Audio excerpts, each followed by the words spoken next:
Hi అండి.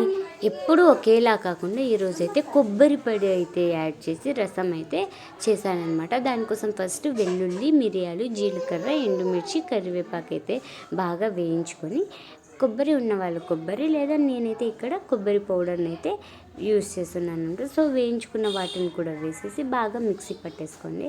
తర్వాత ముందుగా నానబెట్టించుకున్న చింతపండు, దాంతోపాటు ఆనియన్, కొద్దిగా కొత్తిమీర, చింతపండు నానబెట్టించుకున్న నీళ్ళు కూడా వేసేసి దీన్ని మెత్తటి పేస్ట్ లాగా అయితే మిక్సీ పట్టేసుకొని అలా పక్కన ఉంచేసేయండి. తర్వాత పోపు కోసం అయితే ఫస్ట్ ఆయిల్ వేడైన తర్వాత జీలకర్ర, ఆవాలు, వెల్లుల్లి, కట్ చేసి ఉంచుకున్న ఆనియన్తో పాటు మనం మిక్సీ పట్టి ఉంచుకున్న పేస్ట్ని కూడా వేసేసి దీన్ని ఆయిల్లో బాగా ఫ్రై చేసుకోండి. తర్వాత అయితే కొద్దిగా కొత్తిమీర, కరివేపాకును కూడా వేసి మన పులుపుకు తగ్గట్టు వాటర్ అయితే యాడ్ చేసుకొని మనం ఇక్కడ ఉప్పు కూడా యాడ్ చేసేసుకొని ఒక్కసారి బాగా కలిపేసుకొని అలా బాయిల్ అవ్వనివ్వండి. అంతేనండి, టేస్టీ అండ్ హెల్దీ రసం అయితే ప్రిపేర్ అయిపోయింది. అండ్ నా ఛానల్ ఫస్ట్ టైం చూసిన వాళ్ళు ప్లీజ్ సబ్స్క్రైబ్ చేసుకోండి.